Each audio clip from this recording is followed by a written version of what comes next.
We are all excited about the news of Cricket 24, which will release in June this year. Let's have a look at the 5 things that can take Cricket 24 to the next level of gaming. Let's start with fielding. Now we all know Cricket 22 has its ups and downs when it comes to fielding. A lot of people not happy with the way the fielders react and other stuff, which we will talk in another video. But here the most important aspect that I want to talk about with regards to fielding is the first slip. I have close to 700 hours of gameplay in Cricket 22 and I can guarantee you that no matter how well you bowl or how skillful you are, you're not going to get the batsman edge to the first slip. That's a big issue for a game that calls itself to be the perfect simulation of the game of cricket.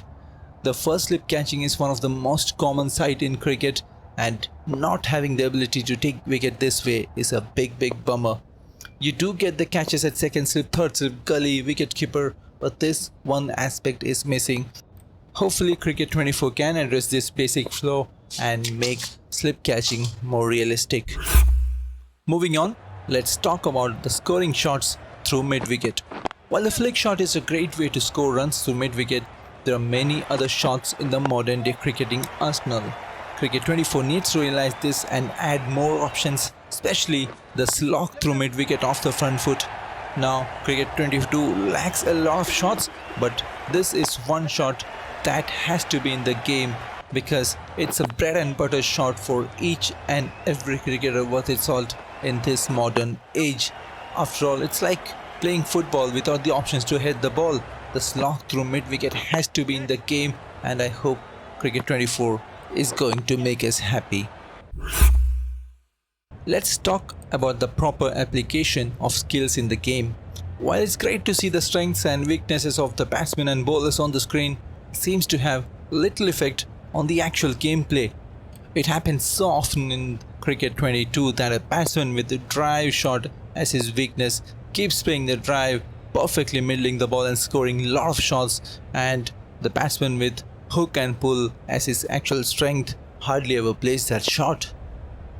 The same with the bowlers as well. A bowler with outswing as his weakness keep bowling those perfect outswingers so often, making the mockery of this wonderful feature. Cricket 24 has to ensure proper application of these skill sets so that it becomes the best cricket game ever, as it promises to be.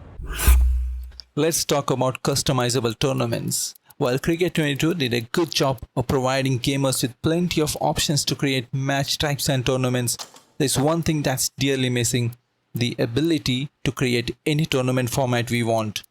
Cricket 24 should give us the freedom to create tournaments down to the T, just like the IPL's unique playoff format, instead of semi-finals and finals that we usually get with the tournament options in Cricket 22. Last but not the least, let's talk about cutscenes. While it may seem like a cosmetic change, adding cutscenes can make a huge difference in the overall gaming experience. Now, Cricket 22 tried, but especially in career mode, most of the cutscenes were not really related to the stuff happening in the game, so it was kind of disappointing. But I'm actually talking about small things like players in the dressing room applauding a batsman's milestone, or the 12th man, or the reserve players walking around the boundary ropes, the faces of the players in a tense, tight match situation. These small details can make the game more realistic and engaging, in my opinion. So there you have it, folks. These are just a few areas where Cricket 24 can outdo its prequel and become the best cricket game ever made. Let's hope for the best, and until the next time, it's goodbye from me. Take care. Have a nice one.